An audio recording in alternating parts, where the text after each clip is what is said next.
Maka para ulama, padahal mereka keluar dengan senjata, masalah mereka besar. Maka ada beza antara buruh Khawarij dengan orang demonstrasi dalam negara demokrasi. Buruh yang disuruh perang oleh kitab fiqh bawa senjata, Khawarij bawa pedang senjata. Yang mereka ni bawa retah. Baju kuning.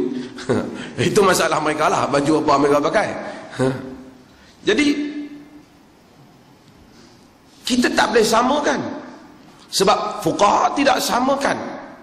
Bahkan bila mereka memperkatakan tentang buruh, mereka menyatakan bahawasanya tidak boleh, tidak jika mereka tak bawa senjata, jika mereka itu bukan zu syaukah, bukan orang yang ada senjata, maka kerajaan tak boleh bunuh mereka dengan senjata. Jika mereka berunding, kitab fiqh kata kerajaan hendaklah berunding. Bahkan sebahagian kitab fiqh kata jika hujah buruh benar, kerajaan hendaklah mendengar hujah mereka. Fuqaha kita mendahului zaman. Kalau hujah mereka benar, dalil-dalil mereka sahih, kerajaan hendaklah menegakkan keadilan seperti mana yang mereka sebut. Allah menyebut, wa in ta'ifatani minal mu'minina qatatalu fa aslihu bainahuma fa in baghat ihdahuma 'ala al-ukhra faqatilu allati tabghi.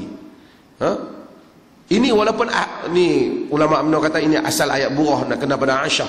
Aisyah bukan buruh, saya kata.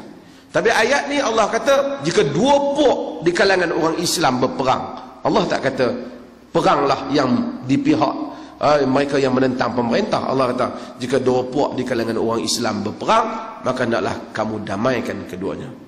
Jika salah satunya melampau kepada yang lain, perangi yang melampau.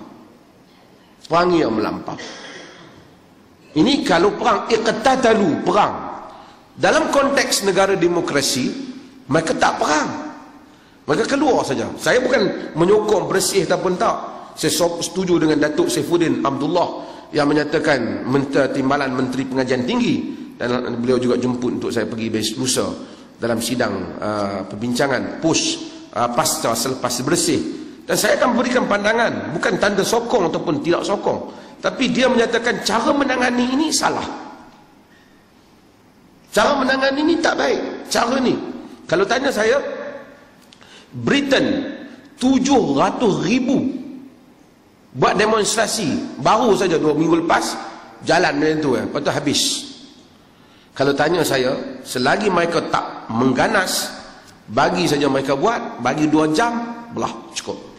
Dan saya pun bukan menyokong mereka, tapi saya rasa patut puji juga, cukup-cukup bukan 4 mereka berhenti.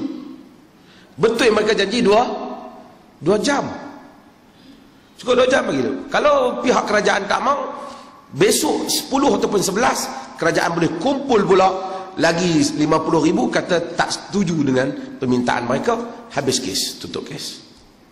So that is macam mana mereka boleh berurusan dalam suasana demokrasi.